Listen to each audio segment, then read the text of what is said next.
Well, I haven't posted a video forever, and as you know, that's how I do it, the YouTube, infrequently. But I did notice that I've broken the 400 subscriber mark, so that's kind of interesting. And yeah, well, thanks to all who've subscribed. So no sooner did this old tractor become a grader last year, now it's going to be a chain trencher. I picked up this, it's for a bobcat, a 3-foot plate for a mini bobcat, this chain trencher attachment. And so I'm just doing the work required to mount this to my tractor, which I had this metal frame is from an old bale spear. This was the spear. Chopped that off yesterday. And so I'm just using that frame to mount this guy to.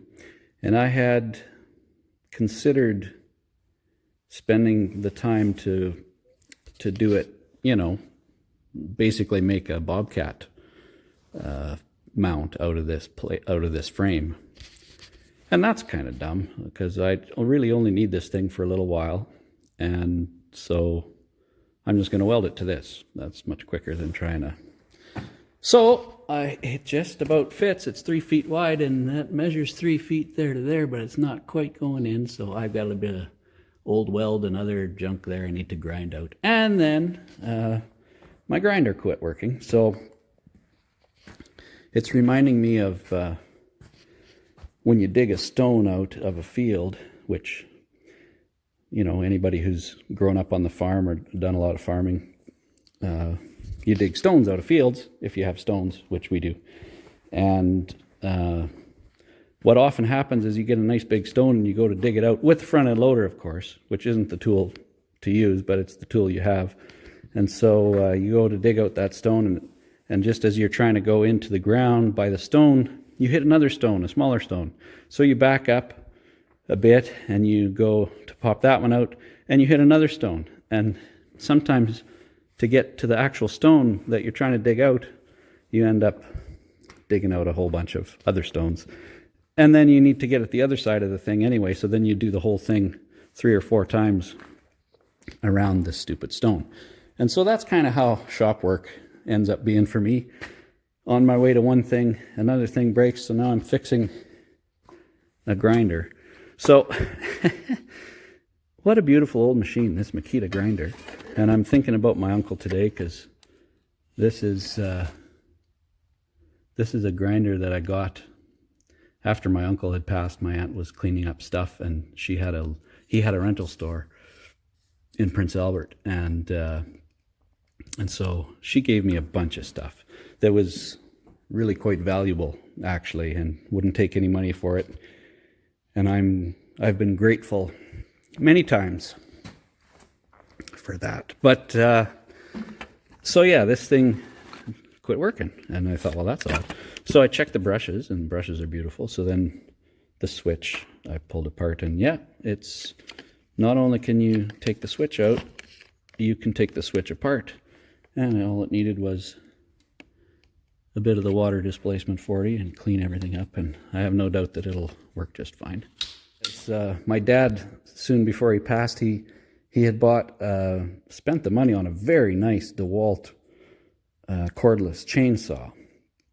He was always working with trees, and this chainsaw that has been used like 4 times. My brother-in-law went to use it, and it wouldn't run.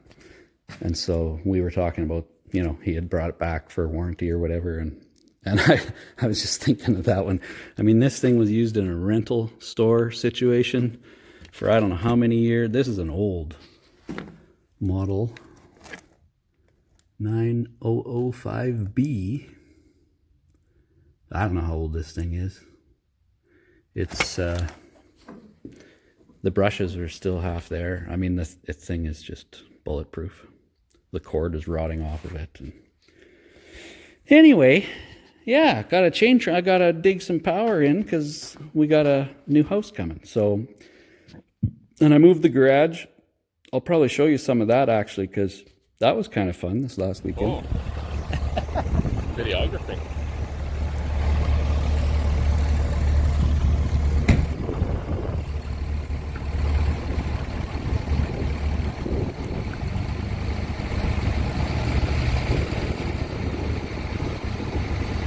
That one might be, oh, it's good.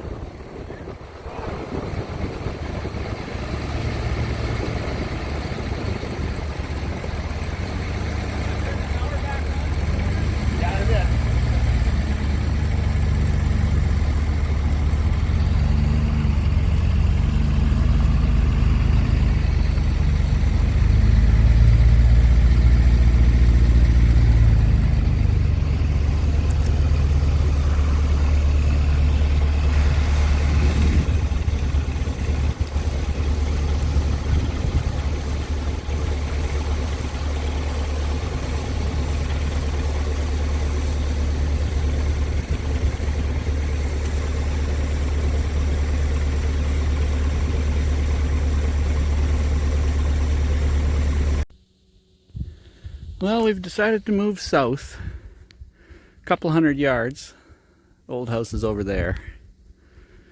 And the screw piles have been screwed, not without some trials.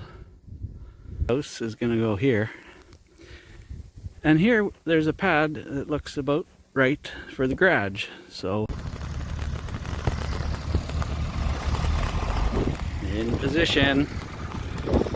Get the loaders here and we'll set her down.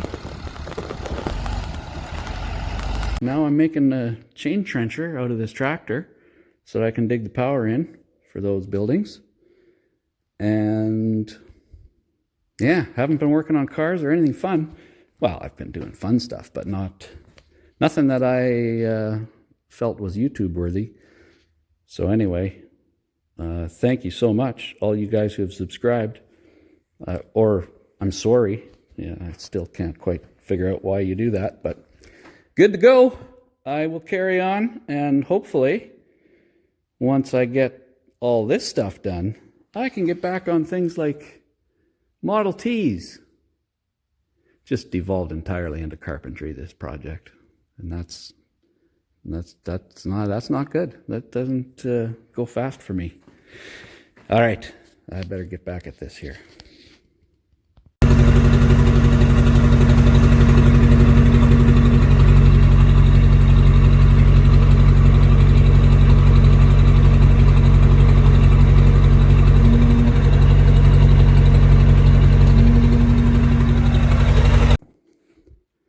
The Versatile is officially now a trencher.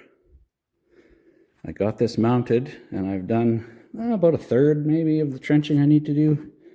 So it's been running along. And the problem I was having is that part of it is that this is very worn. And I knew that when I bought it. The teeth are wore way down, so it's not making quite as wide a trench as it should when the teeth are new. So little flapper guy up front here didn't actually fit in the trench, so I just took it off. But that's resulting in it's throwing a whole bunch back ahead of itself, or behind itself, I guess you could say. So I'm having to dip a bunch out by hand, which isn't ideal. So now I think I'm just going to cut this guy down so that it sort of fits for what I'm doing now. If I ever go into business and rebuild the thing, I'll just put a wider plate back on there. But I was just going to show you guys. So the problem I had was that it was running a little loose, the chain. And which, I mean, they can run a little loose, I'm sure, like any chain. But it was getting really loose. And so I had tried to adjust this. The nut is back here. And the wrench for this nut locks it in place when it's not. I'm sure when it's new, the thing can turn. In my case, completely seized in this casting. And so I didn't want to beat around on the nut because it's just kind of held by a roll pin there and I've had visions of breaking that off. So I started beating back and forth on this. All I could do was kind of put a wedge in here that I was hammering. And I was just hammering back right on the nose. And I wasn't getting anywhere. And so what I did this morning was the temporary sacrificial sledgehammer, I don't know what you call it, spot thing to hit on either way. Found this old main bearing cap in my scrap, and it served the purpose. I had to weld it on twice. The first time, I didn't want to weld it on too solid because I have to take it off after. But that is what allowed me to get it going, because I could actually hit it with a proper hammer. And got it tight. I'm still a little out of breath because it's been a battle. But the dingo is ready to trench yet again. So back at her. Starting to snow. That's not great, but yeah, I think I'm going to trim that down though and put it on here, because that's going to save me a lot of handwork after the fact, if I can make it work. But we'll see. Worth the time, I think.